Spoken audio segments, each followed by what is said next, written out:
Good afternoon, everyone. I am Omar Rashid, and I am working as a PhD student in Indian Institute of Science, Bangalore, in the field of molecular electronics.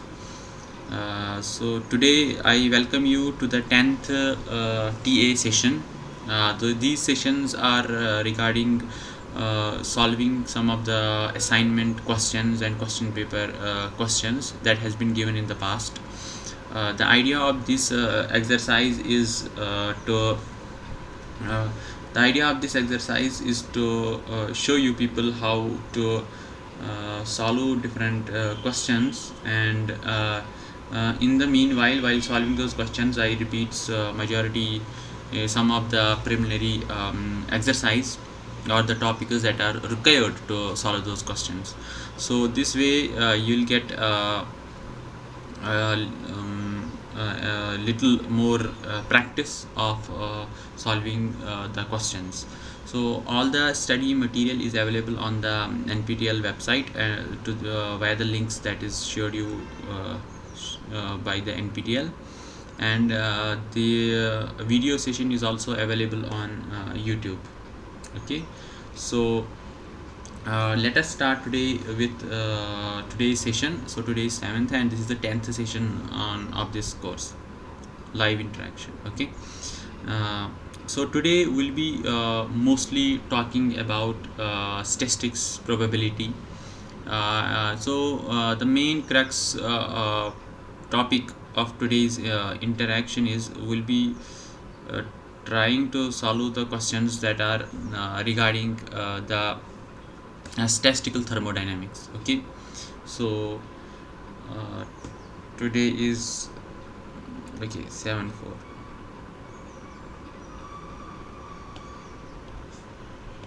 Okay, so let us start today's session. Okay, so this will be mostly session regarding the statistical thermodynamics. Okay,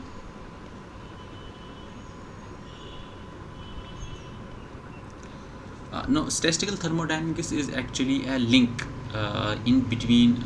So if we go to the very microscopic particles like atoms, molecules, okay, uh, and then the different features or different properties of a microscopic system, they can be explained by the laws of quantum mechanics. But for the mesoscopic, like microscopic world, we can explain different properties of the matter, properties of the universe by thermodynamics.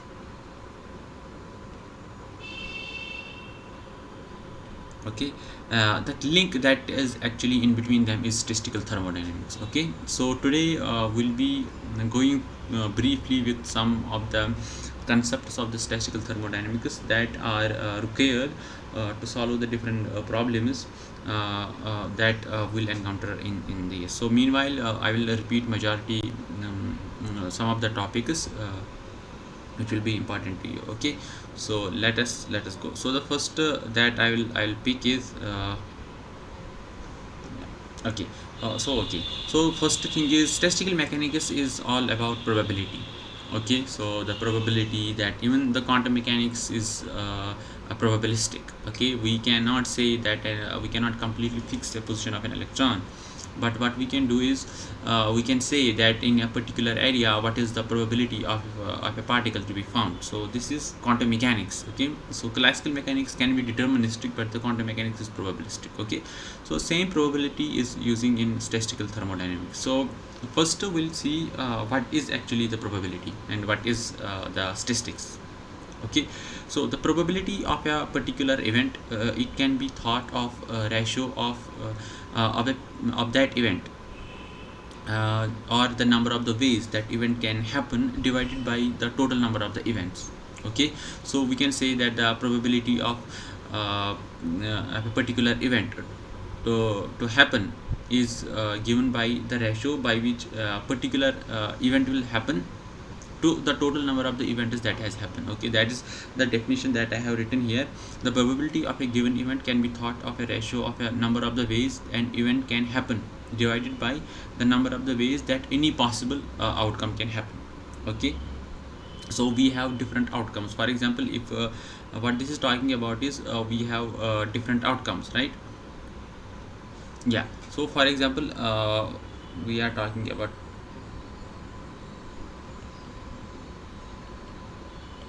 for example, if we have a process, okay,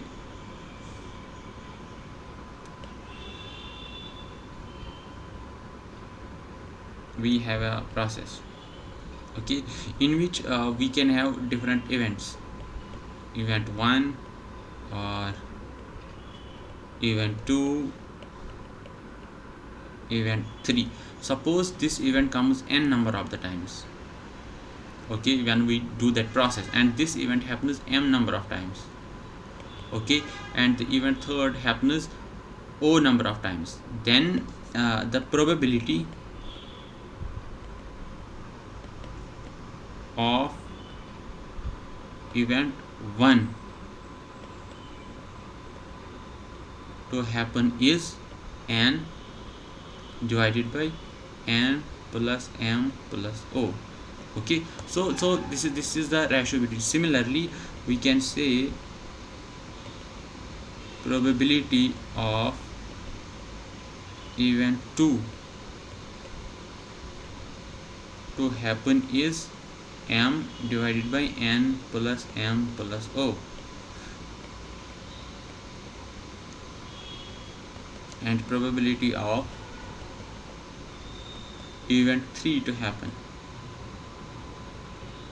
is o divided by n plus m plus o. So this is the probability. You should always say since the total probability is always 1, so the probability that event 1 will happen plus the probability that, so I will represent this as p1, this as p2, and this as p3. p1 p2 plus p3 should always be equivalent to, sorry, so we can write what it is equivalent to. It is equivalent to n by n plus m plus o plus m divided by n plus,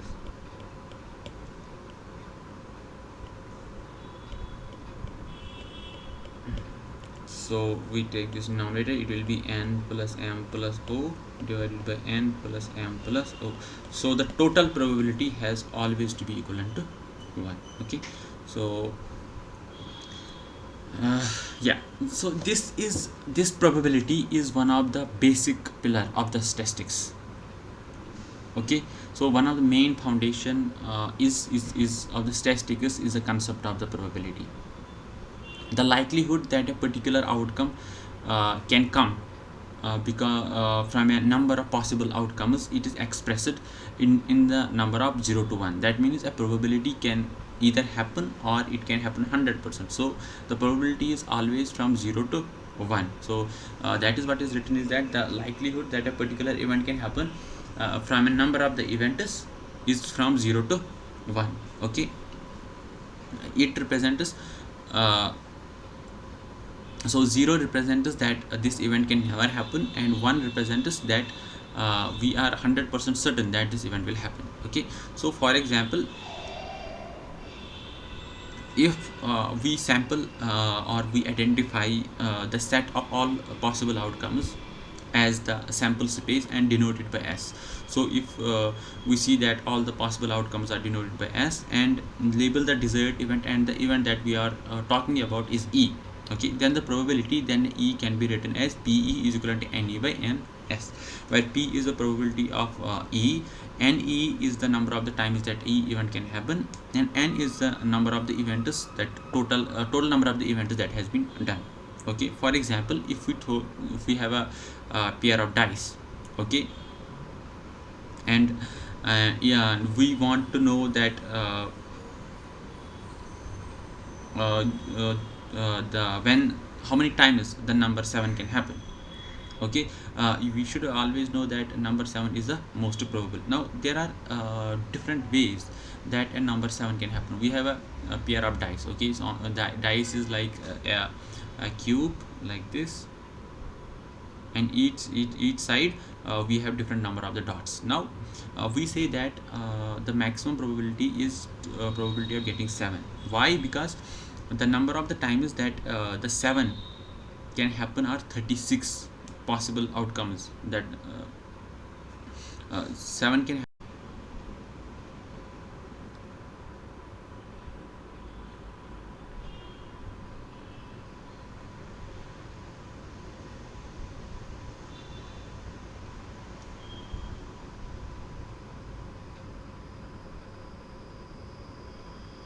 Sorry, there was some issue with the recording, so I will repeat again from here. Okay, so as I told you that the probability of throwing a pair of dice if total number of the probability of throwing a 7 number on 2 dice, if we throw it is 6 times, so the probability of getting a 7 will be 6 divided by total number of the outcomes, that is 36. Okay, now there is another thing called as an event. For example, if we have a deck of cards, so we have 52 cards to be precise. Okay, and we want to know what will be the probability that we can get 5 cards that are all hearts. So what is the probability that what are that we can get 5 cards that are all hearts? Okay, without taking into consideration what is their order. Okay, so so what it will be, so this is called as a combination. Okay, as I told you before that the probability is the number of times a particular event can happen divided by total number of the times that the process has occurred. Okay, so NE is given by C 513. This is called as a combination 5 times 13. So total number of the cards that we have is 13.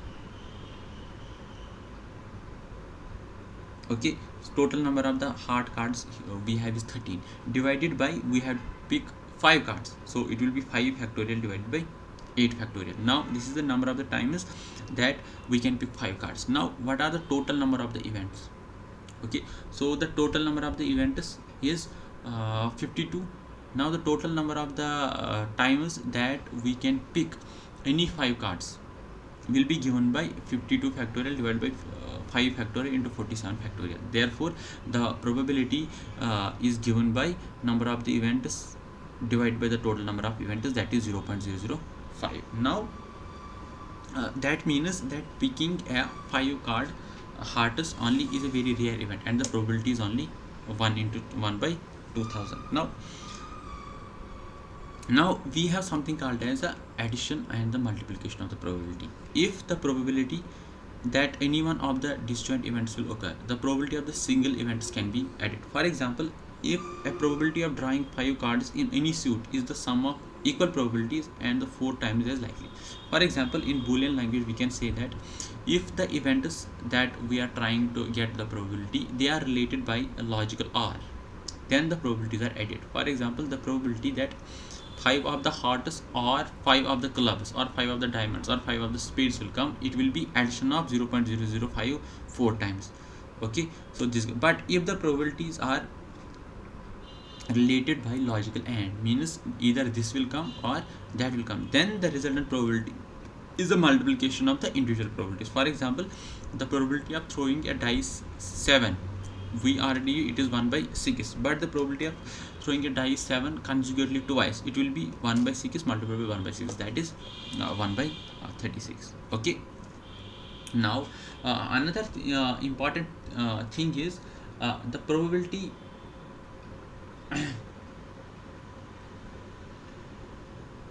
related to that of the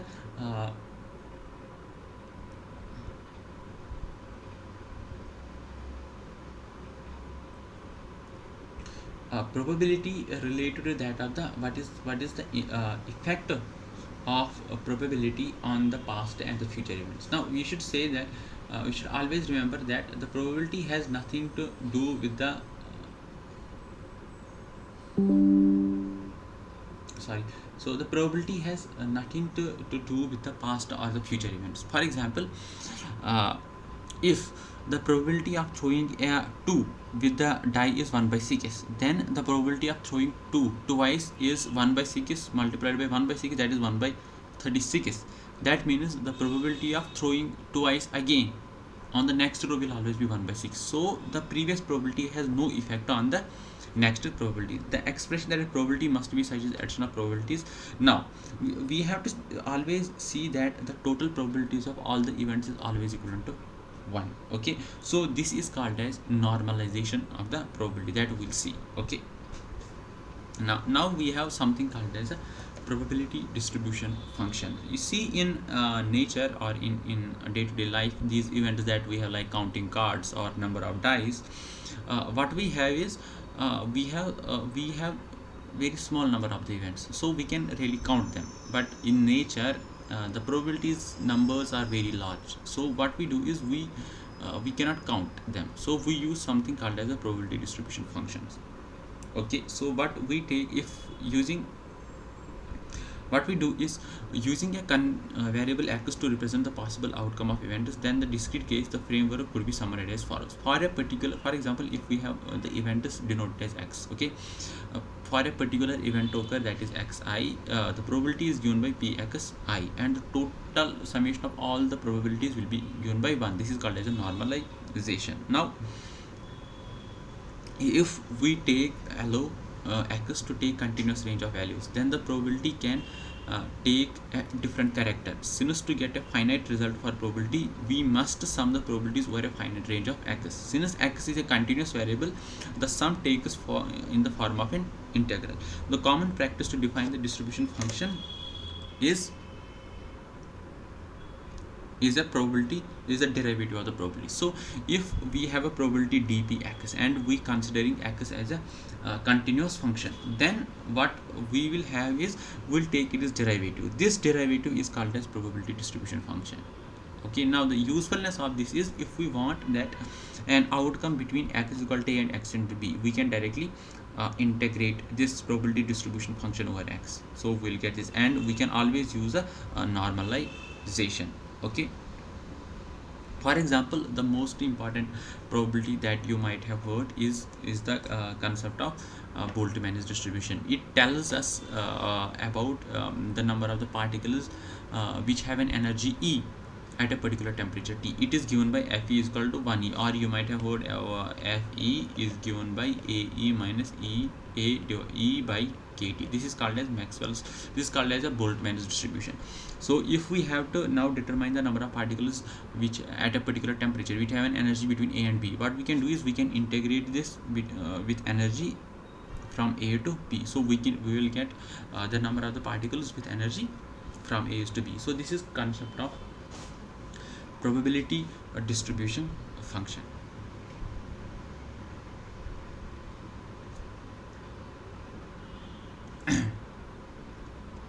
Now we'll go back to the permutations and the combinations. Since most of the statistics is actually based on concept of permutations and the combinations. Okay,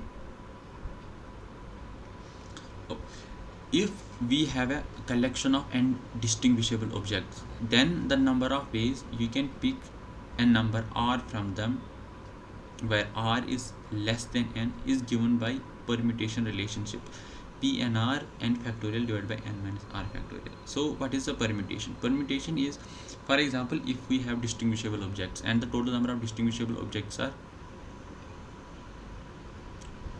n, okay, then the number of the ways that we can pick, what is the number of the ways that this is also called as weight, the weight that we can pick a number r from them. Okay, so number r from them, where r is less than n, is given by permutation relationship p and r is n factorial divided by n minus r factorial. For example, if we have 6 persons for the tens and the number of pairings for the single tens is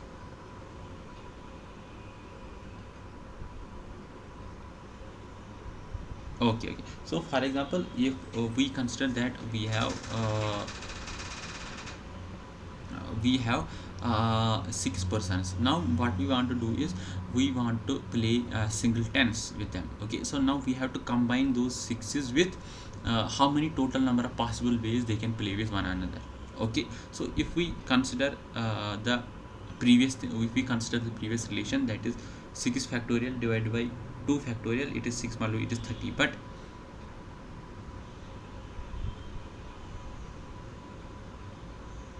But this has a problem.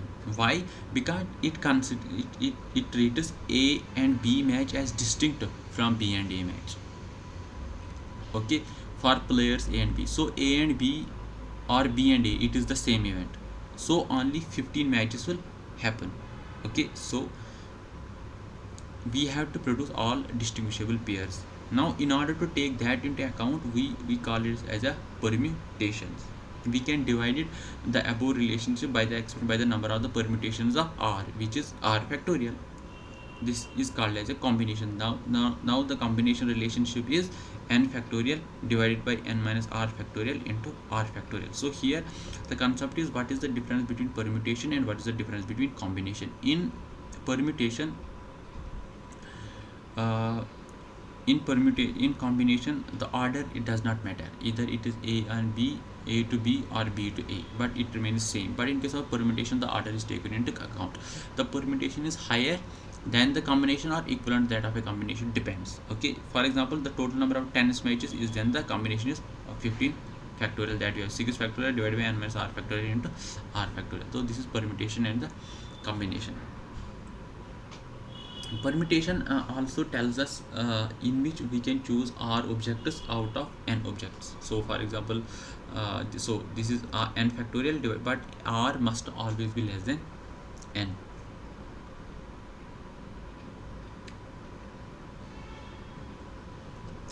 Okay,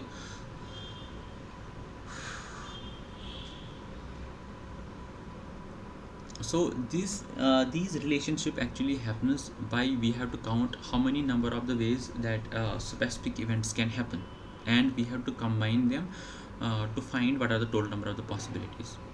Okay, so if we are making choices for n objects, then on your first pick we have n choices, on the second pick we have n minus 1 choices, then n minus 2, then n minus 3. For example, if we have 5 objects and we are picking and we want to pick 5 objects, then at first we have 5 choices, 1 2 3 4 5. Now second is we have 4 choices only, because we have taken one. Third is we have 3 choices only, so the total will be n factorial, because your choice each time, so the total will be 5 factorial, 1 200 ways of 5. Now this is the permutation of arranging n objects. Okay, now if we are going to pick a subset R, like that means we are going to pick R out of the total objectives, like drawing 5 cards from a deck of 52 cards, then the counting process can tell you about the number of ways you can do it. For the first pick we have n choices, then n minus 1, so on until n minus R plus 1 is the last. The number of the ways we can do it is n minus R n factorial. So this can be expressed in the form n factorial divided by n minus R factorial. Okay, so this is like how I can tell you that uh, I'll arrange this is, for example, if we have 5 objects, 1 2 3 4 5. Now we want to pick one object out of these 5 objects. What we can pick now, we'll first take one. Okay, in the first one what we have is, we have 5 combinations. We can take 1, we can take 2, we can take 3, we can take 4, and we can take 5. Okay, but now since we have already taken 1, right, how many combinations now we have? We can take only 4. Now similarly we can take 3, then we can take 2, and at last 2 we can take 1, so the total will be 5 factorial. Okay, but now if we are taking 2 events, then what we can do is, we have to take from n into n minus R minus 1. So this is given by the permutation relation. The number of permutations of R objects out of n is sometimes what you need, but it has a drawback of overcounting if you are interested in number of the ways to get distinguishable objects or events. For this purpose of card playing, the following ways of drawing cards are equivalent. Now What permutation is, it takes into account uh, uh, the arrangement that is happened. For example, if we have a deck of cards and we have KA3, then we can have AK3, 3KE, 3AKE. So these are the different events that are same, because this is the same combination, but it's a different permutation. So what we are doing is, so the in permutation is over counts the number of ways you can choose this combination. But if you don't want to make the distinction between them based on the order they were chosen, the factor of overcounting this in this case is 6, that means 3 factorial, the number of permutations of 3 objects by number of distinguishable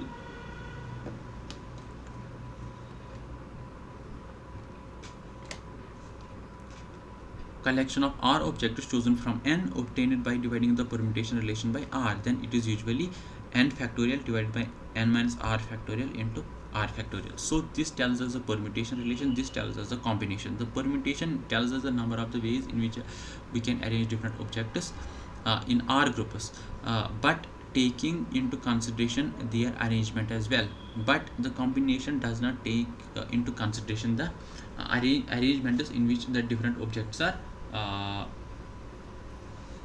arranged. Okay, so this is the permutation and the combination relationship. Now we'll go further and yeah, so here we have derived the equation that is CRN. This is called as a combination relation. Okay, it represents the probability of picking R distinguishable outcomes out of n without regard to the order of picking each outcome. Now for a group of n objects or events which are broken into k subsets, the above relationship is generalizable to a given number of distinguishable permutations of n objects. So n factorial divided by n1 factorial, n2 factorial, n3 factorial. Okay, so this is a group of n objects and we have divided them into k subsets. Now each subset has ni number of the objects, so the total number of the permutations will be given by n factorial divided by summation over ni factorial. Okay, now this is actually used to determine the number of energy status for very distinguishable objects. Okay,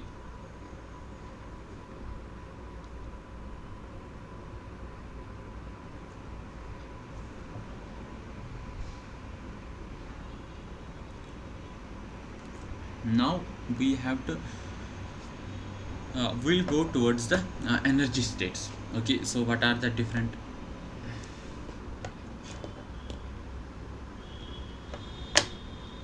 energy states? The evaluation of number of ways we can distribute energy among a collection of particles or systems is important in physical calculations, since any collection will tend towards the configuration of maximum multiplicity or maximum entropy. The multiplicity called as sigma for q units of energy among n equally distributed states is given by q plus n minus 1 q factorial n minus 1 factor. It is sometimes called as number of microstates of a system. So this relation tells us about the number of ways we can distribute energy to a number of particles in a system. Okay, so multiplicity is given by this relation. So it tells us that if the q units of energy are equally distributed among n levels. Okay, so how many times? Okay, so this is called as the energy distribution. This is called as number of microstates in a system. Now Schroeder has a succinct way to demonstrate the above relation. Suppose we have a dot to represent each of the q units of energy and a vertical line to denote the boundaries between n states. An example of distribution of q is equal to 8 units of energy is given would be there is 8, we have an 8 units of energy, so 1 unit here, 3 units here, 2 units here. So what we have, this is called as a distribution of the energy. Okay, now this can be seen as a distribution of two types of items: energy units and state boundaries. There would always be q units of energy and n minus 1 state boundaries for a total of q plus n minus 1 symbols. So the number of ways to distribute q units of energy would be the combination q plus n minus 1 divided by q factorial into n minus 1 factorial, because n minus 1 is are the number of the boundaries that we have. So this relation can be used to determine the number of the microstates that are present in the system.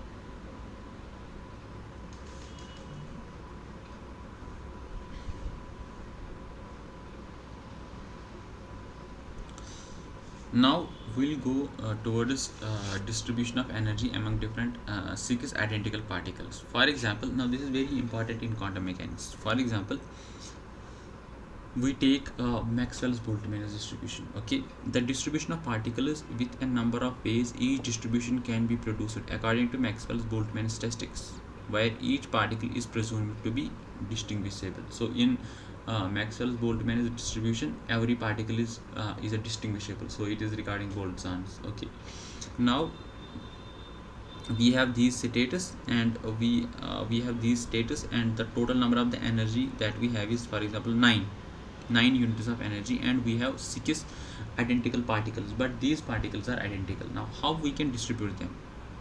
We can distribute them like one here, and then we can put others here on the 0th level. So the total number of the combinations is 6. Similarly, we can put one here, and the others 1 2 3 4. So total number of combinations is 30. Okay,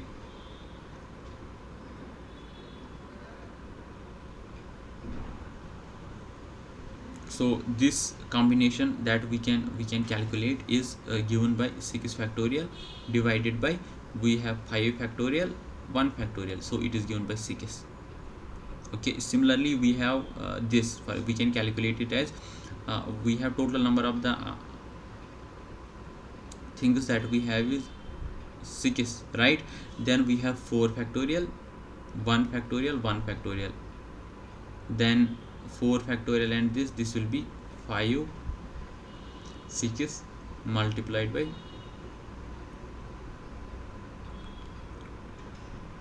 5, that is given by 30.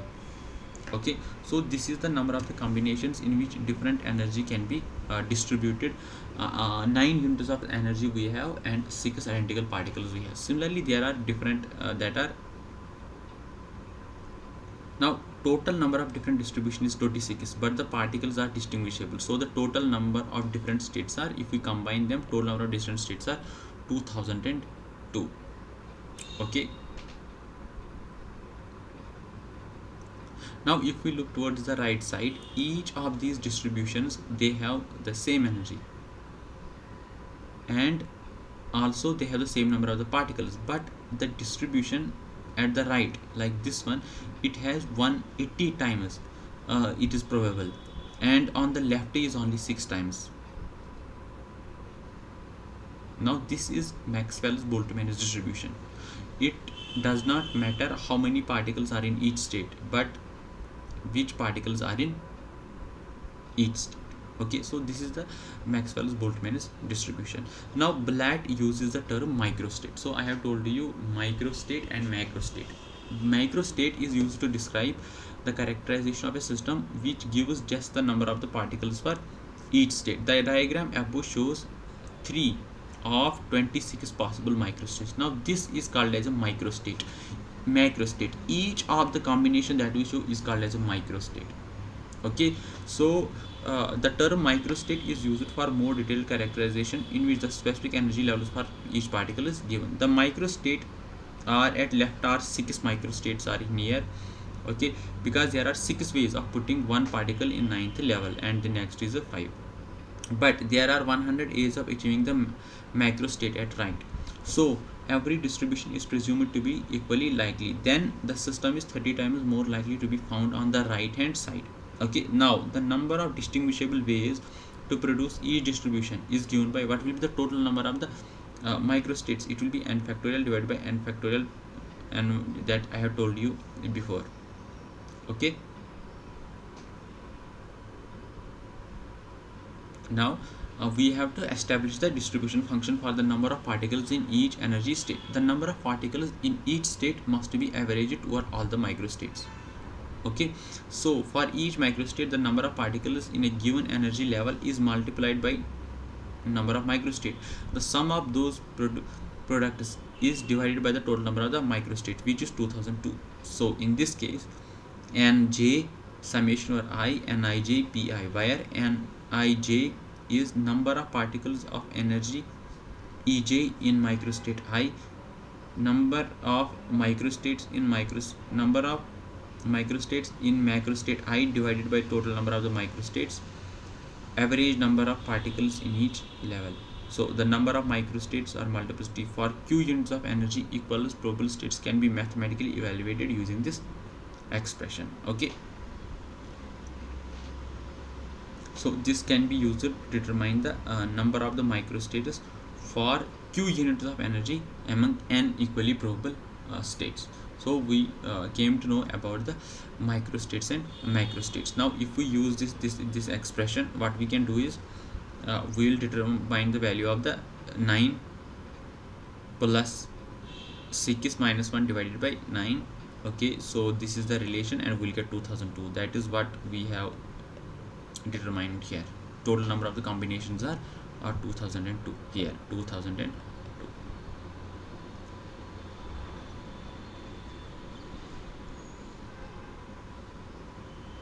Okay, so we know what's a macrostate and what's a microstate. Okay, and we know what is the energy expression that is used for determining the number of the microstates.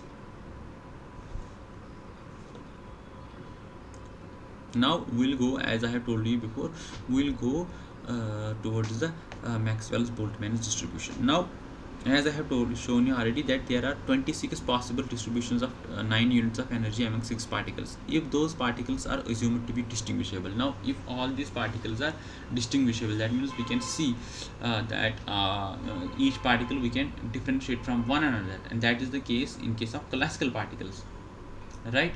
Then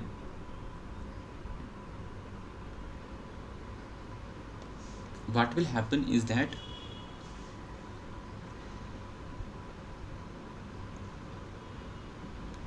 or in other words we can say that there are 26 macrostates and there are 2002 microstates. To get the distribution function of number of particles as a function of energy and the average population of each energy state must be taken. The average of each of the 9 states is given below, and the plot for those averages is as a function of the energy. Now if we use the Maxwell-Boltzmann distribution, we will see that average number of, considering all these 2002 particles, what is the average number that how many particles are in a particular state. So this is given by the Maxwell's-Boltzmann distribution function. So we have a population as a function of this. It is remarkable that, and here is the average number that is given. It is remarkable that the distribution obtained with only 6 particles approximates the Maxwell-Boltzmann distribution. The derivation for this distribution function is a formidable mathematical problem which uses the calculus of variations to derive the most probable distribution under the constraint of constant energy and constant number of the particles. Now if we compare it with Bose-Einstein distribution. Okay, so Bose-Einstein distribution, the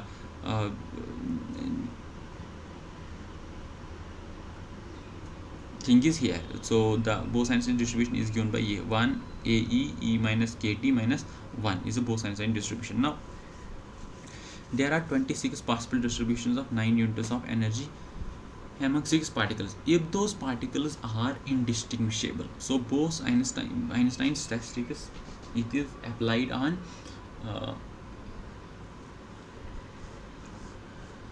bosons. Okay, so it is applied on bosons. Okay, and those particles are indistinguishable, and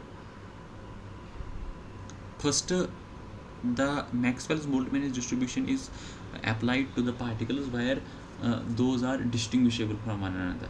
Okay, now if those particles are indistinguishable from one another, then that statistics is given by Bose-Einstein statistics.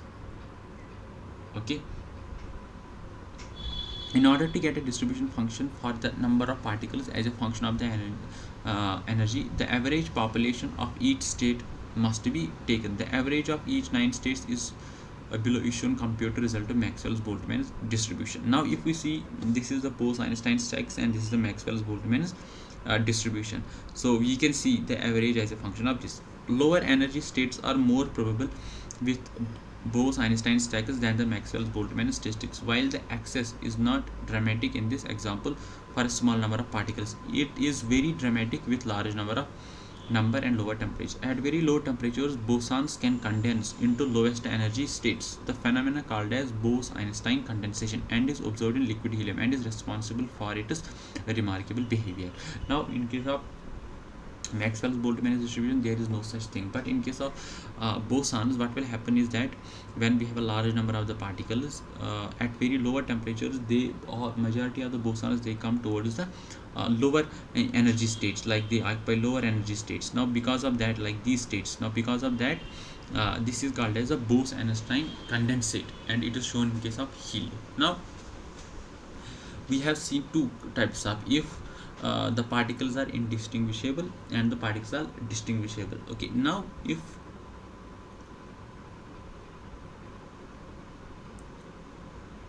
the particles are fermions, okay, so the fermions have there are only 5 possible distributions that are possible among 6 particles compared to 6 possible distributions for classical particle. To get the distribution function of number of particles, the average population of it must be taken. The average of each night state is shown above result compared. So this is the Fermi Dirac distribution. This is the Maxwell's Boltzmann distribution. Lowest energy states are less probable with Fermi Dirac statistics than the Maxwell's. Now if you see the lowest energy status, these are less probable. Why? The difference is not dramatic in this example, but for a small number of particles it became very dramatic with large number of particles. At absolute zero, all the possible energy status up to the level called as Fermi energy are occupied, and all the levels above Fermi energy are vacant. That time we'll get like this. Okay, so that is the difference between Maxwell-Boltzmann distribution. Now we have the distribution of energy. Okay, how we can calculate distribution of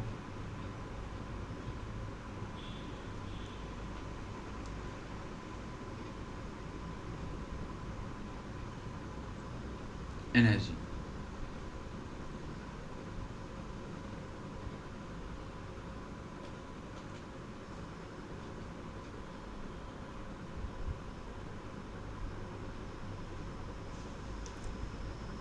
Now the distribution of a fixed amount of energy among different identical particles, it depends upon the density of the states that are available and the probability that each given state is occupied.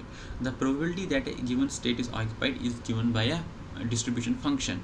If there are more available energy levels in that energy interval, then the greater weight to the probability for that energy level. So the number of particles per unit volume between the energy E and delta E is given by NE. Then this is the delta E is a change, and GE tells us the density of the states or the number of the states per unit volume. FE tells the distribution of status, and delta E is the energy. So this tells us the distribution of the energy. Now there is something called as the density of the states. Okay, density of the states is the number of the energy states per unit volume. Okay, so the distribution of energy between identical particles, it depends in part how many available states there are in a given energy interval. This density of the states as a function of energy status gives the number of the states per unit volume in an energy interval. Okay, so what I'm trying to say is the density of the status as a function of energy gives the number of the status per unit volume in an energy interval. The term statistical weight is sometimes used synonymously, particularly in situations where the available states are discrete. The physical constraint on the particles determine the form of density of the states function. For electrons in a metal, for example, and density of states comes from a wave nature of the electron in a particle in the box. So electrons, if we say metal, we say this is the density of the states. Whereas for photons, where the relationship between energy and wavelength is given by this, the energy of the states is given by 8 pi hc cube given by. So this is the same that is used for Planck's density of the status for Planck's radiation law. Okay, that explains the black body radiation, unlike the Rayleigh genes and the Venus law. Okay, so this is the density of the states. Now we have a concept called as distinguishability of the particles. We see in statistics there are different kinds of the particles. Okay, there are fermions, there are bosons, and there are boltzons, we can say them. Okay, so each of these particles, they have specific rules how they can be distributed. As a result, they have different distribution functions. Okay, so that's what I'm talking here. So the Bose-Einstein and the Fermi-Dirac distributions, they differ from the classical Maxwell's-Boltzmann distribution because the particles they describe are indistinguishable. Particles are considered to be indistinguishable if their wave packets overlap significantly. This kind of consideration comes from the fact that all particles have a characteristic wave properties according to the de Broglie's dual nature of matter. Two particles can be considered to be distinguishable if their separation is large compared to their de Broglie's wavelength. For example, the condition of distinguishability is met by molecules in an ideal gas under ordinary conditions. For oxygen gas at standard temperature and the pressure, the molecules have a separation of the order of 3 nanometers, and the de Broglie's wavelength is of the order of 0.03 nanometers, a factor of 100 smaller. On the other hand, two electrons in the first shell of an atom are inherently indistinguishable because of the large overlap of wavelengths. Okay, so as I have shown you the energy distribution function, there are three energy distribution functions.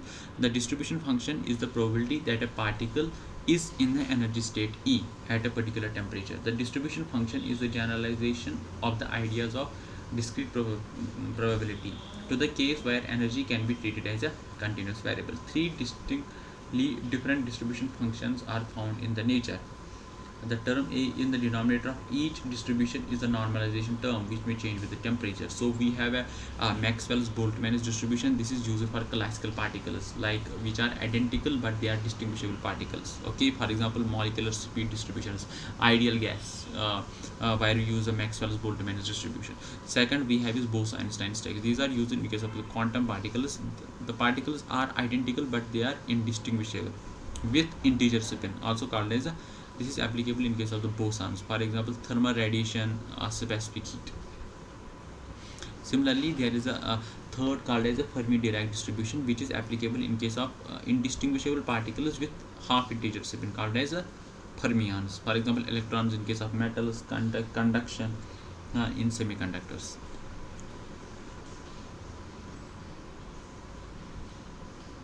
Now we have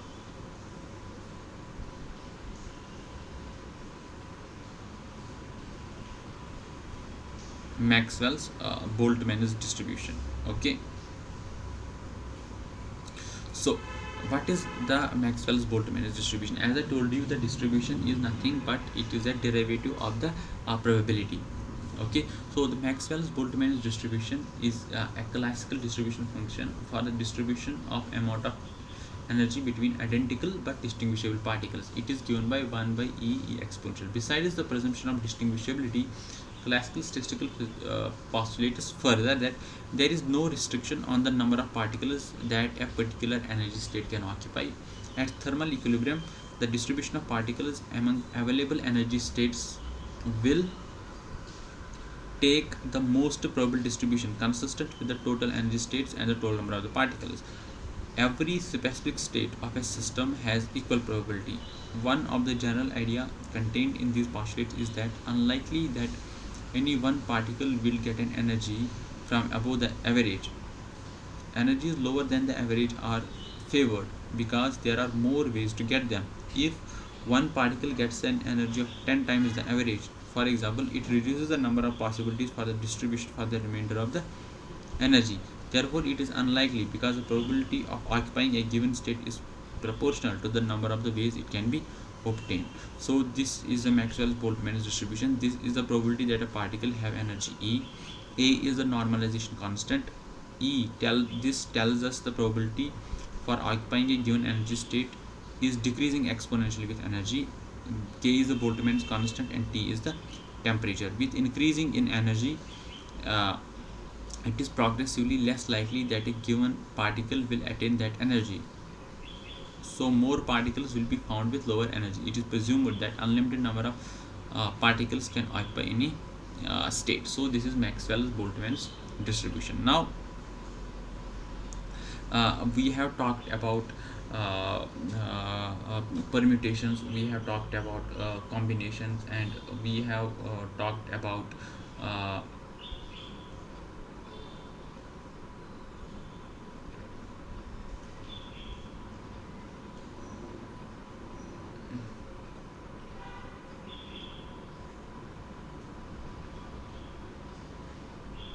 we have talked about permutations, we have talked about combinations, and we have talked about different distribution functions.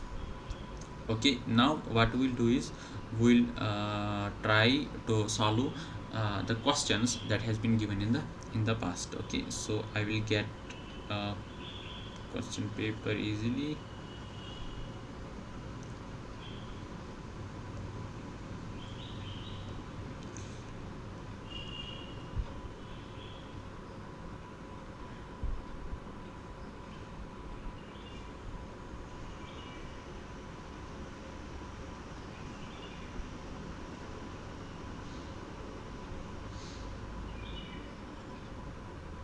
Okay, now we have the question: if the distribution of 18 objects is 6 0 5 0 4 0 3, calculate the weight of the configuration. So we have to calculate the weight of the combination. So we the distribution is given as below. So as I told you before, how we can calculate. So we have to calculate the weight, which is given by, so let us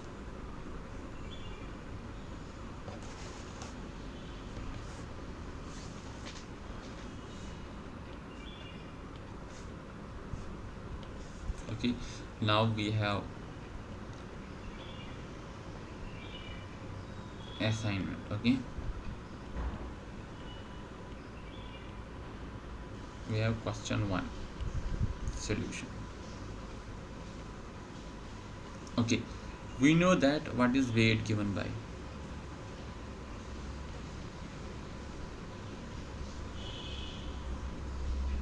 it is given by n factorial divided by n1 factorial, n2 factorial, and so on. So here weight is given by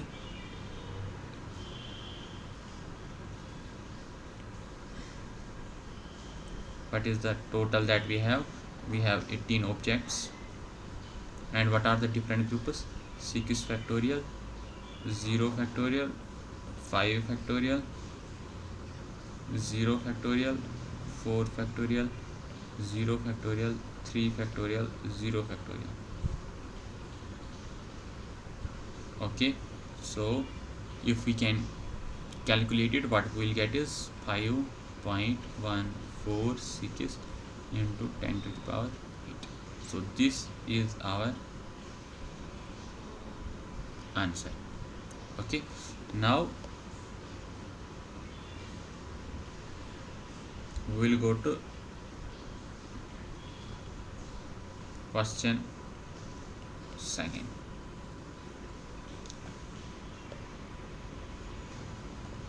Consider two levels where the population of the lower state is double than the upper state.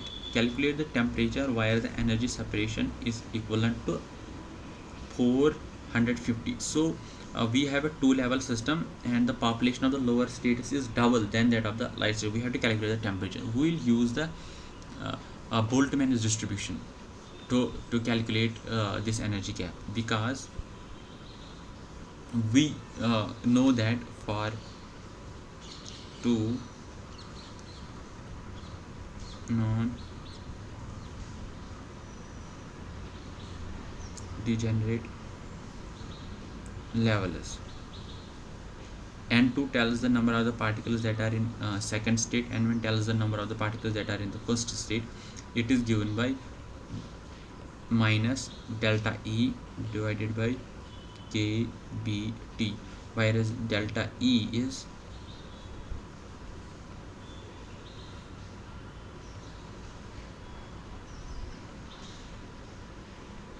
energy gap between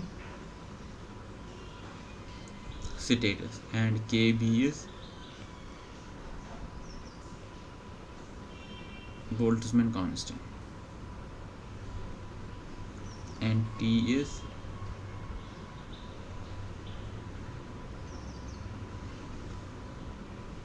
temperature. So we can calculate. Now we'll apply linear log to this. N2 by N1 will be given by minus delta E by kBT. Okay, so we'll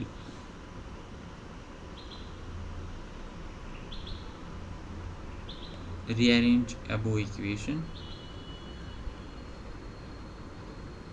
What we'll get is T is given by minus delta E by kB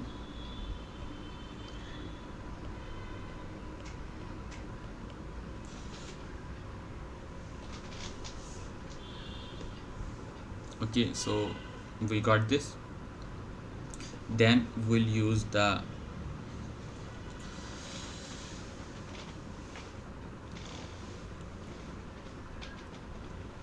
T is equivalent to minus Ck 2 Ck into 10 to the power minus 34 joule second multiplied by 3 multiplied by 10 to the power 10 centimeter per second multiplied by 450 meter per second. Okay, divided by 1.381 into 10 to the power minus 23 joule per Kelvin multiplied by ln of N2 by N1 is twice 1 by 2. Okay, so what we have done is we have just uh, put the equation from the top, and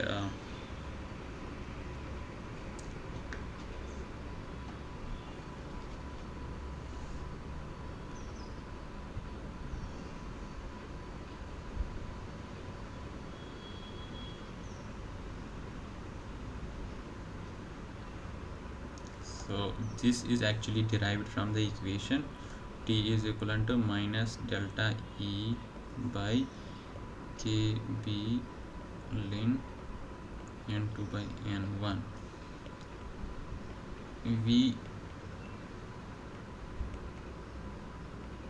that E is equivalent to h nu. E is also equivalent to hc by lambda, right? So E is given by hc lambda. Lambda is nu dash. Here lambda is wavelength. This is wave number. So therefore delta E can be written as hc v1 dash minus hc v2 dash. Therefore delta E can be written as hc delta v dash. Now given delta v dash is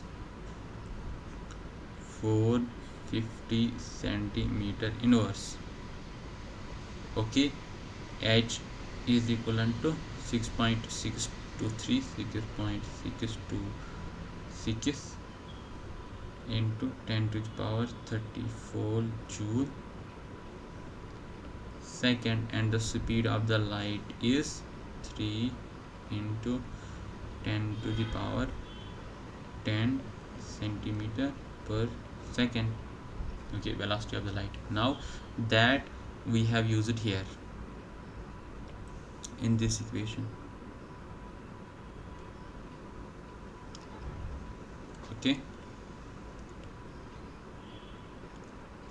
then also we have Boltzmann's distribution, which is k, which is given by 1.38 into 10 to the power minus 23. So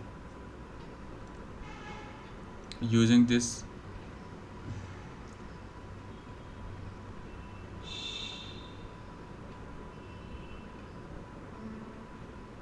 equation, and if we calculate, what we'll get is t is will be given by 934.5 Kelvin. That is our answer. Okay, so we have used the Maxwell's Boltzmann distribution, since we have two states. One state is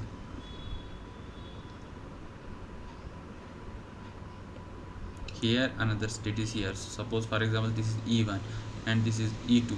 The difference between them is delta E, that is equivalent to H nu Hc into V dash, and V dash is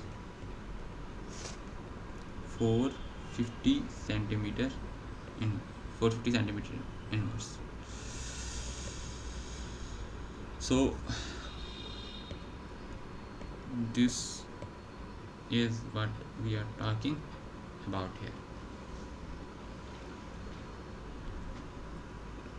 Okay, this completes. So what we have used, we have used Maxwell's Boltzmann distribution to determine the temperature in which, because Boltzmann's distribution can tell us the occupancy of a particular level. So it can tell us the relative occupancy of different levels. Now if we know the temperature, we can tell the relative occupancy of different levels. Okay, now we have question number 3.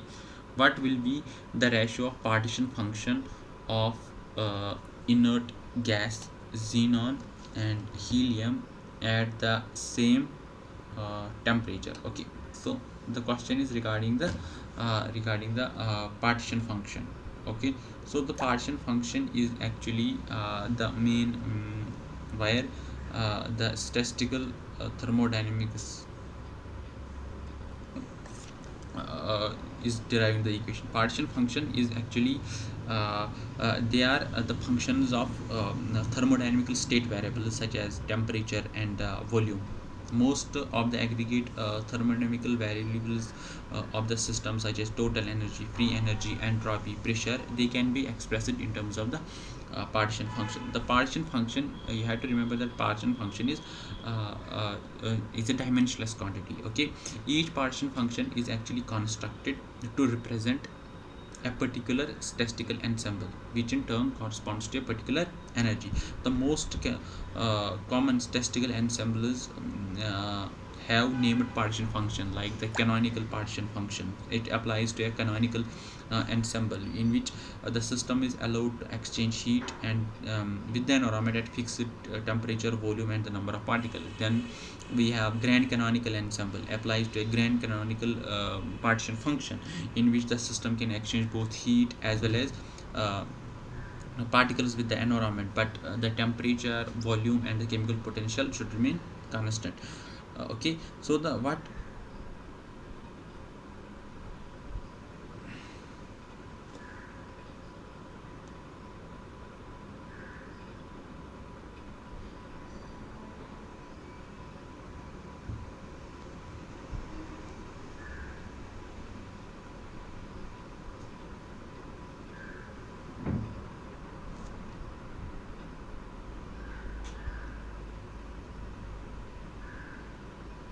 So in statistical mechanics, the partition function is a very important quantity, as I told you before, because it encodes the statistical properties of the system at thermodynamical equilibrium. Okay, it is a function of temperature and other parameters such as volume of a gas. Okay, most of the thermodynamical variables of a system, they can be expressed in terms of partition function. Okay,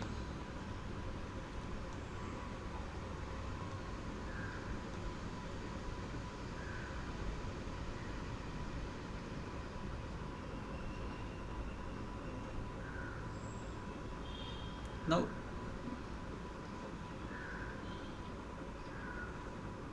partition function, as it sounds like a partition, it tells us how many different ways you can partition a system, okay, into subsystems having the same energy and entropy. Okay, so we have different partition functions, like partition function for volume, partition function uh, for different atoms we can derive, okay, from the statistical principles. Okay, so right now the question given here is, considering the two level system and lower, yeah, this one, what will be the ratio of the partition function of an inert gas xenon and helium at the same temperature and volume? So we have to determine the, so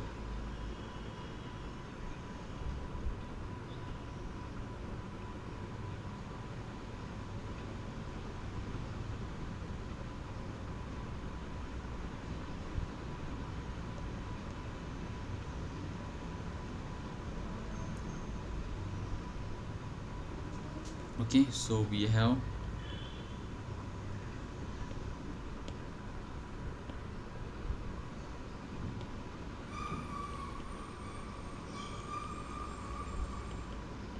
question third. This question is about the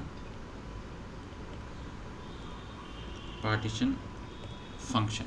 Okay, now for helium and xenon, they are both helium and xenon, they are both monoatomic gases. So what they will have is only translational partition function.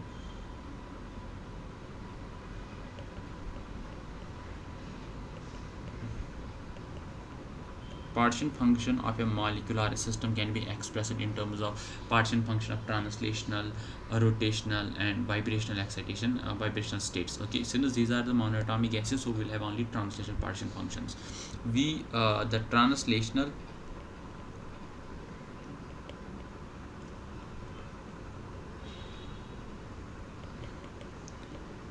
partition function is given by Q is given by V by, okay, so this is the translational partition function, where this is given by H beta by 2 pi m, okay, under root. So this quantity, this is called as, this is volume, and this is beta by 2 pi m. So now the partition function, translation partition function for the helium will be given by V by this of helium cube. Okay, similarly the partition function of xenon will be given by V by this x e ka cube. Okay, so their ratio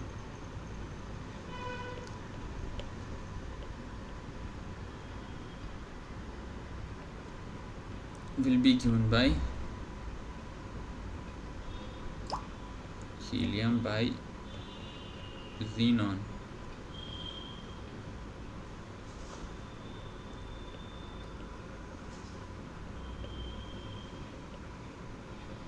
Now from this equation, from the above equation, we know that this is equivalent to lambda is equivalent to m raised to the power 1 by 2. Therefore Q x e by Q h e is given, while beta is equivalent to kT. So at a particular temperature, we can, this beta is equivalent to kT. So at a particular temperature we can remove other, we can write m x e by m h e raised to the power 3 by 2. Now if we take the mass of helium and the mass of xenon, it is 131.3 mass of xenon, that is m x e by mass of the helium is, that is mass of helium.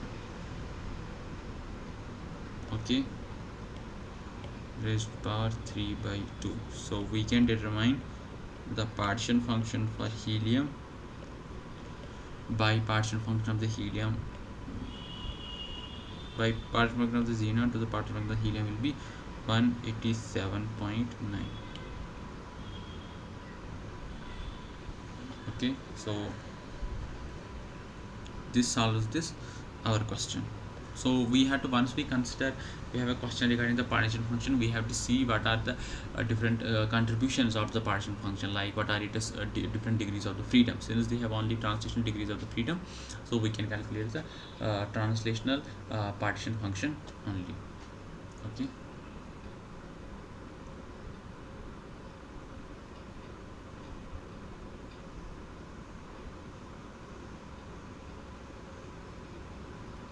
so now we have question number 4, the symmetry number of O3. Okay, so we have an O3 molecule, we have to calculate its symmetry number. Okay, uh, 1 minute.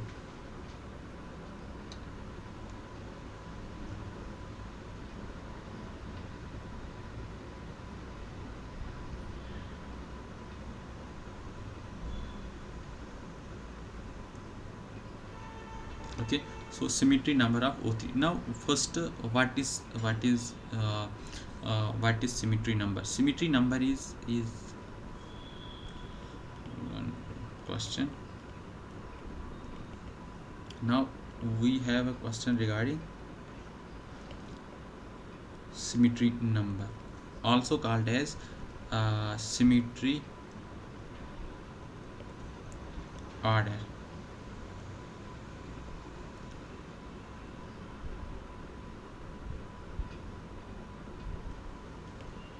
of an object is the number of different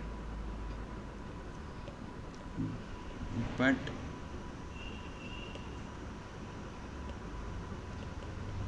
indistinguishable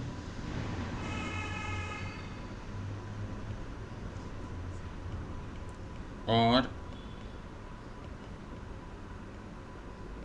equivalent arrangements of the object. Okay, so symmetry number is the number of different but indistinguishable or equivalent arrangements of the object. Okay, the object can be a molecule, it can be a lattice, it can be a crystal lattice, it can be a tiling, or any kind of a mathematical object which has some symmetries. Okay, in statistical thermodynamics, the symmetry number corrects for an overcounting of equivalent molecular configurations of the partition function. Okay, because different molecular functions molecules have equivalent configurations, so it accounts for a decrease in the counting of those configuration. In this sense, the symmetry number depends on how the partition function is formulated. For example, if one writes a partition function of ethane so that the integral includes the full rotation of methyl, then the threefold rotation symmetry of the methyl group contributes a factor of 3 to the symmetry number. But if one writes a partial function so that the integral includes only one rotational energy well of the methyl, then the methyl rotation does not contribute to the symmetry number. Okay, so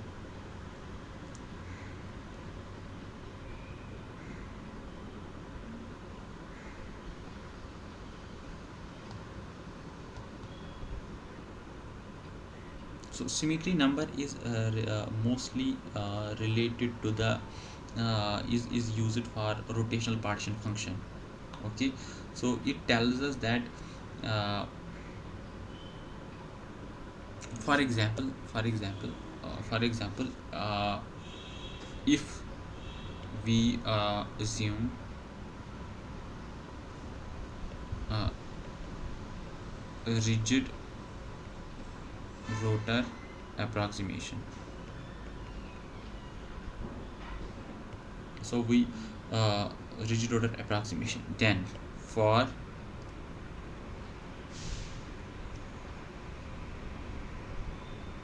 linear molecule, we will get E of rotational will be j plus 1 at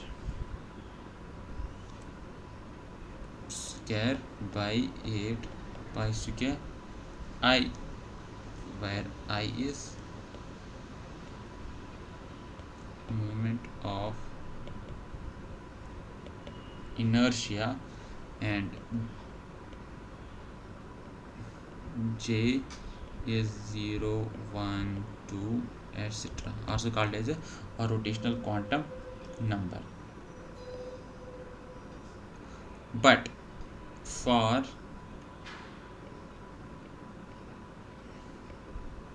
unsymmetrical molecule like we have A, B, the statistical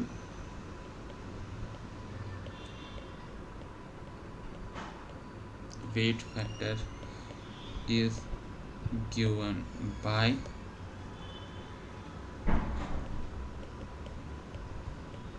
so this is our statistical weight factor. That means the number of number of degeneracy for a jth state, it will be given by 2j plus 1 1. Okay, so statistical, so this we have taken into consideration. But for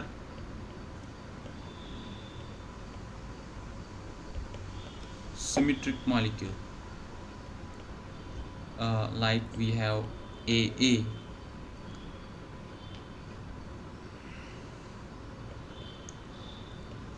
we find that only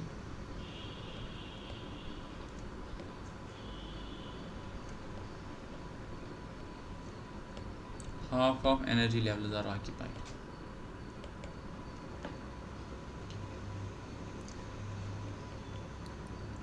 Thus, in molecules such as H2 or N2, J equivalent to 0, 2, 4, 6, or J is equivalent to 1, 3, 5, and 7 are allowed. Now, to account for this difference,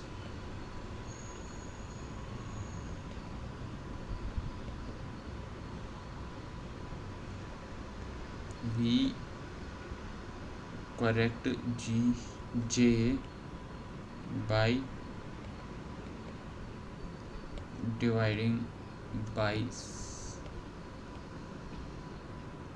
symmetry number sigma. So J will be given by 2j plus 1 divided by sigma.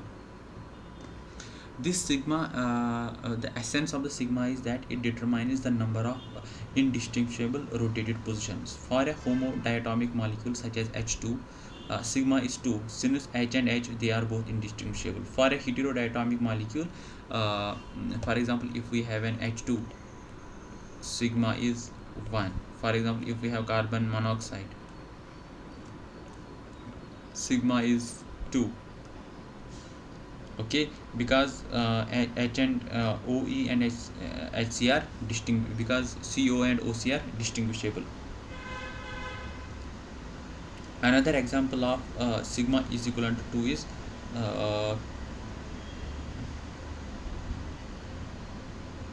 carbon dioxide,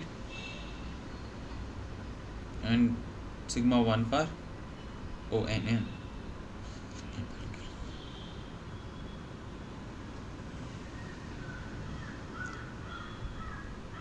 Now, if we substitute this equation into the rotational partition function, what we will get is that rotational will be 1 by sigma summation over all the rotational levels from 0 to this to j plus 2j plus 1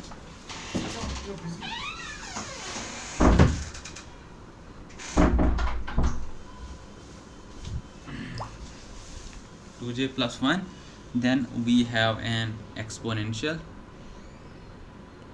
minus j plus 1 h square by 8 pi square I k t. Okay, so this is our rotational partition function considering the uh,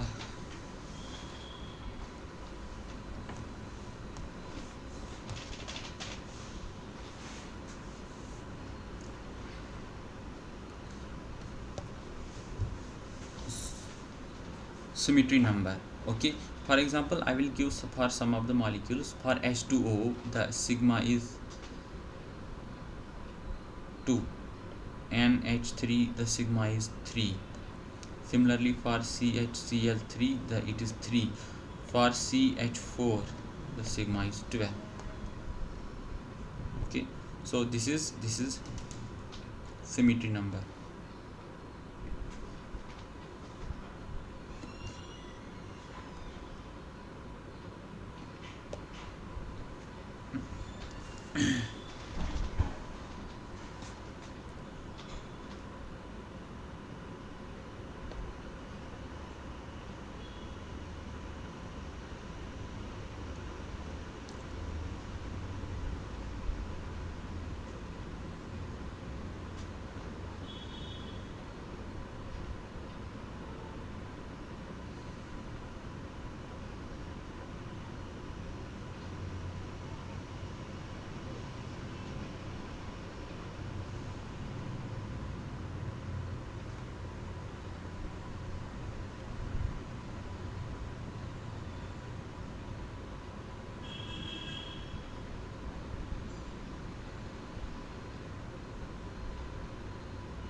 Okay, so now we'll go back to the question. The question was,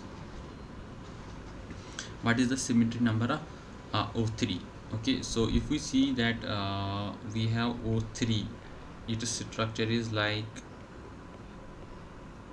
this, right?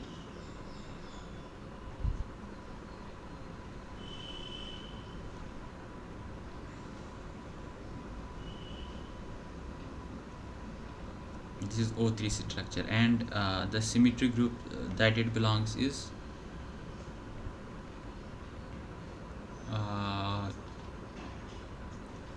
C2V.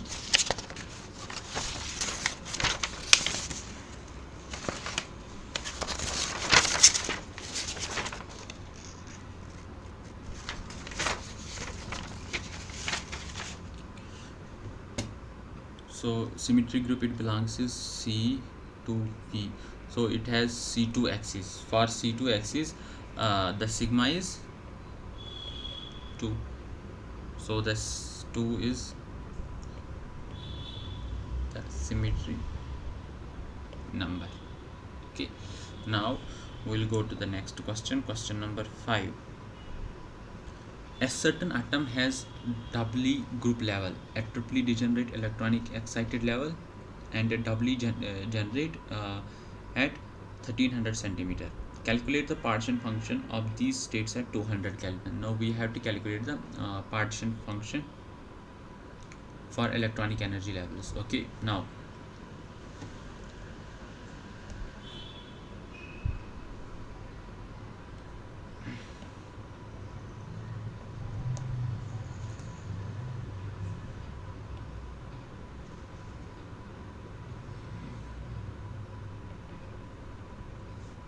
we have question number 5. We know that what is the partition function, electronic partition function. It is summation over all the levels. Then we have Gj, which is the degeneracy, and then we have minus beta Ej, whereas beta is equivalent to 1 by kBt. Okay, for electronic energy levels, Eg is given by H, no, for EC Eg is equivalent to h nu star.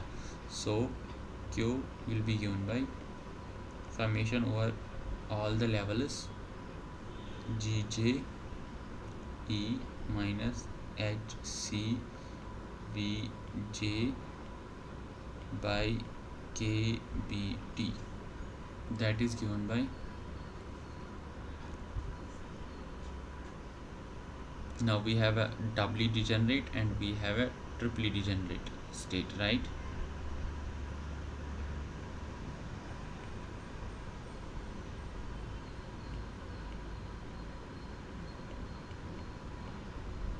So we'll open this. We have two levels, so one level is this level, okay, one level. Then we have the second level. Second level is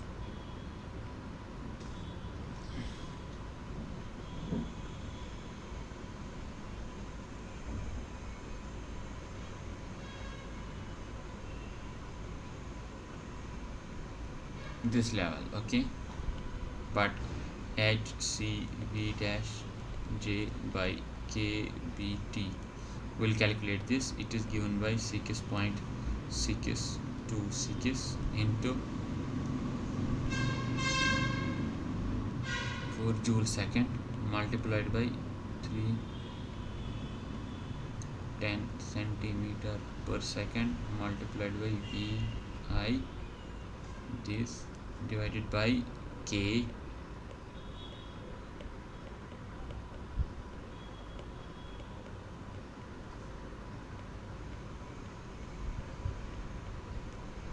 okay. So the value of this quantity will be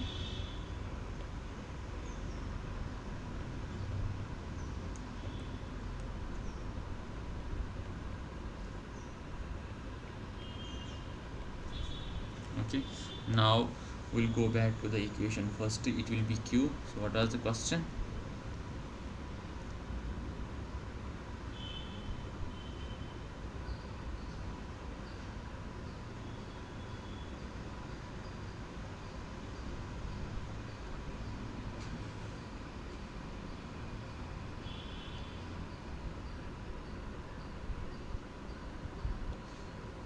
Will be equivalent to plus 3 exponential minus 7.912 into 10 to the power minus 4 into 1250,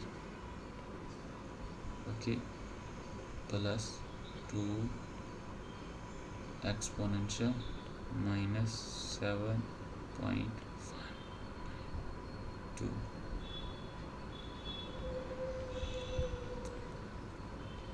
into 1300, okay. That is given by 2 plus 3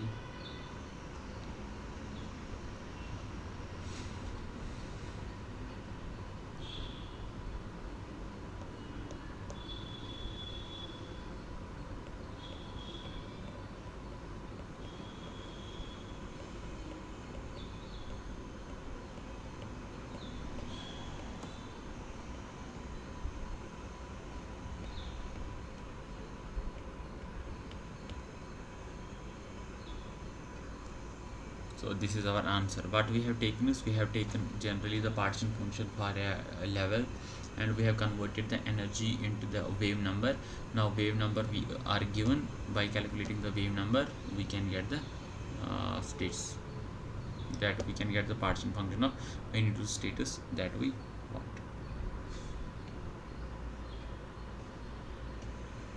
Okay, so this completes our this question. Now we have another question.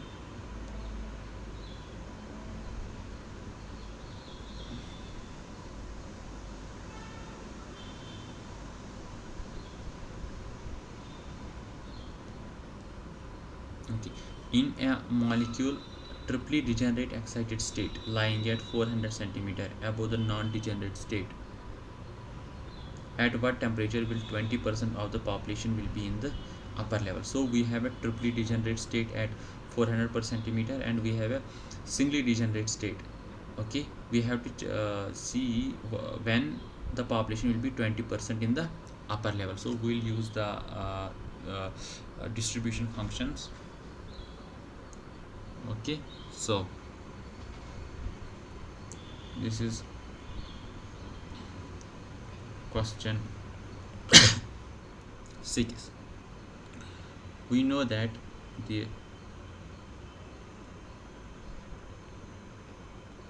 population ratio of levels is given by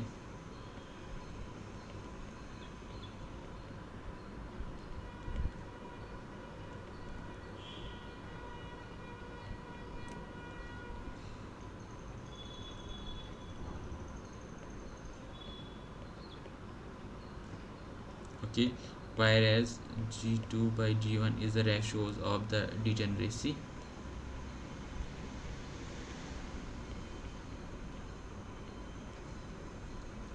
So if we take log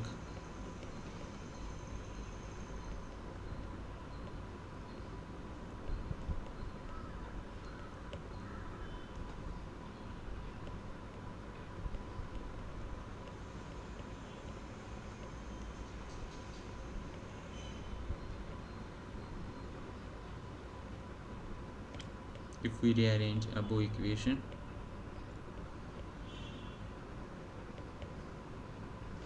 what we will get? T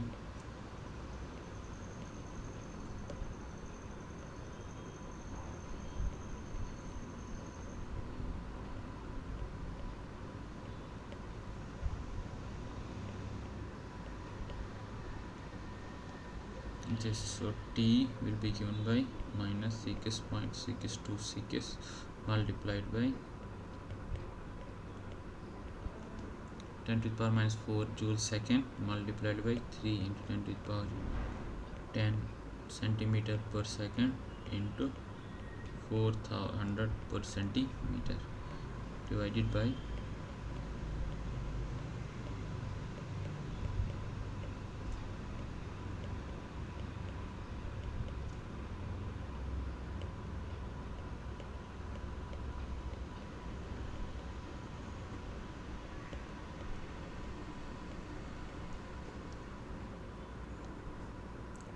temperature. If we solve this equation, we will get temperature 231.7. So we used the Boltzmann distribution simply, and from the Boltzmann distribution we know that what is the ratio of the occupation of two levels that are separated by energy delta, which have energy E1 and E2, and we have to multiply the degeneracy, that is G1 and G2. Now using those degeneracies, that is 3 and 1, we can determine what is the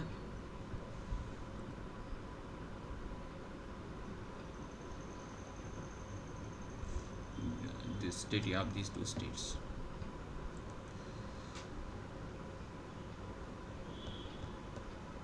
Okay, so this completes our question number 6.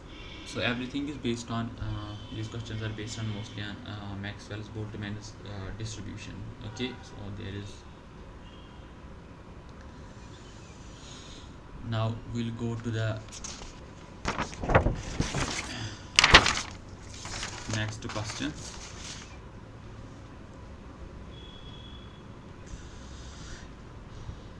Question number 7. Find the rotational Parnasian function of pyridine molecule at room temperature, given that, okay, A, B and C are given. So we rotational constants are given A, B and C, and we have to find the Parnasian function for the pyridine molecule. Okay, so rotational Parnasian function will find. Now pyridine is solution.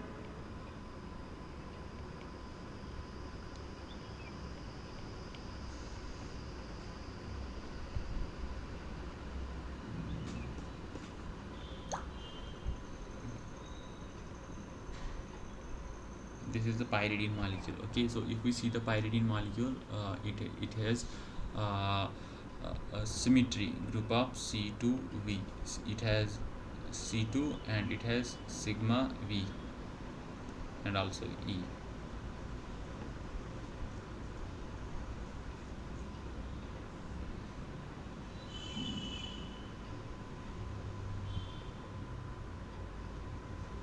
it has C2 sigma V, also sigma H. Okay, four states it has. This sigma is on the plane of the molecule. This is vertical to the plane of the molecule, and this is through the n and through one of the bonds. Okay, so we can represent here. This is C2. So symmetry number is given by 2 for pyridine. Okay, now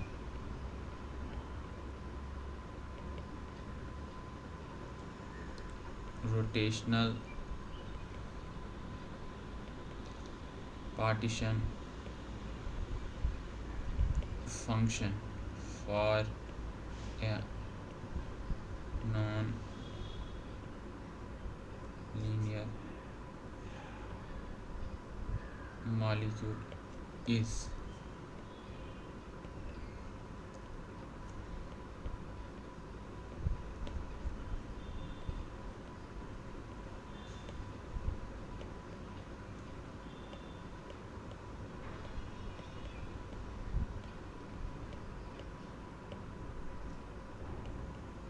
so this is the rotational partition function. Now a, b and c are already given, so we will use the equation 1.027 by sigma, okay, multiplied by t 3 by 2 divided by a, b, c raised to the power. So what we will get is 1.027 multiplied by 298.15.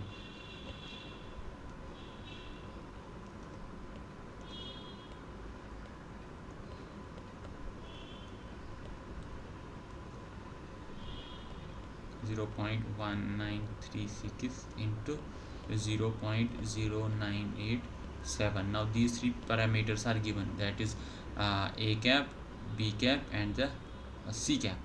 Okay, so if we calculate this equation, the rotational partition function for the pyridine will be 4.26 into 10 to the power 4.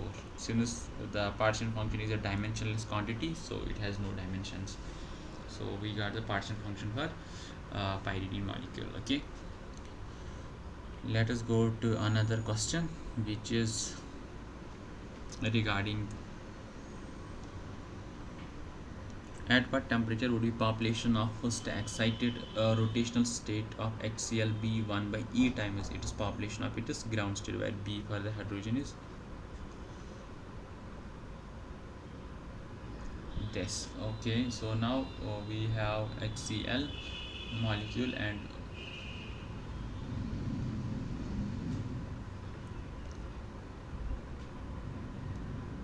we have to calculate its temperature, where the first excited state has 1 by E times its population then ground state. Okay, so for that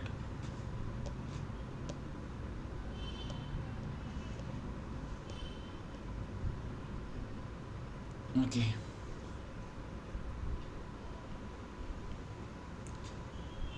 question 8, n1 by n0. We know that what is the relative population of the state is g1 is degeneracy of the ground state, degeneracy of the first excited state, degeneracy of the ground excited state multiplied by E excited state energy by kBT divided by E raised to the power ground state energy by kBT. Okay, so first excited state is 2j plus 1, so g1 is given by 2 multiplied by 1 plus 1, that is given by 3, so 3 will write, that means n1 by n2 will be given by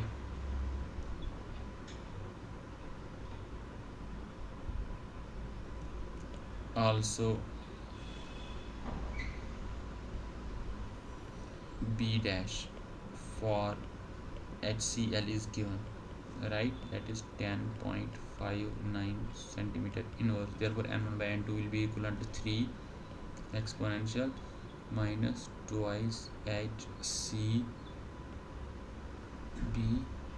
by kBt. Okay, now n1 by n2 is given that it should be equivalent to 1 by E. Okay, so ln of 1 by E is given by minus 1 is given by ln of 3 plus minus twice HCb by twice kBt. Okay, so what will be the temperature equivalent to twice HCb by kb 1 plus ln of 3. Okay, so we have used the rotational partition function here, and then from that we have calculated.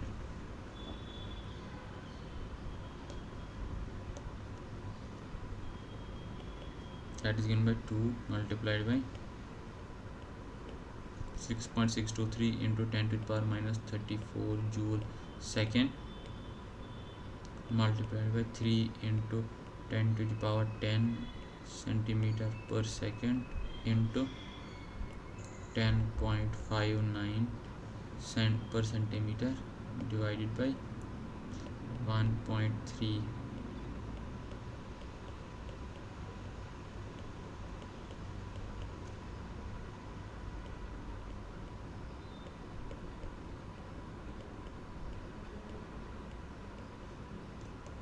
If we calculate this, it will be 14.52 Kelvin. Okay, so this is the temperature where the first excited state of HCl will be occupied at 1 by 3 times 1 by E of that of the ground state. Okay,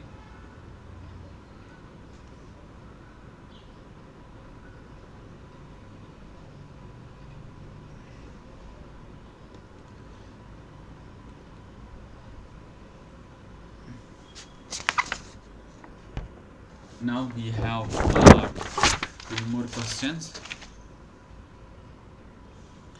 Question number 9. Which of the following statement is wrong? Triple state of hydrogen is called parahydrogen. Single state of hydrogen is parahydrogen singlet state. Triplet state of hydrogen is orthohydrogen, and spin parallel for the hydrogen is called as orthohydrogen. Okay, so here the wrong is a triplet state of hydrogen is parahydrogen. Actually the orthohydrogen is the triplet state, whereas the singlet state is the parahydrogen. Okay, so probably in the next session I will try to explain more about the partition functions and more about the rotational partition functions, how we can derive them, and also what are the different types of these hydrogens, ortho and parahydrogens. Okay, so here the answer is first. Now we'll go to the second one. Which of the value of kBt at 25 degrees Celsius is units of calorie? Oh, we have to calculate the value of beta, that is kBt, in the units of the calories. Okay,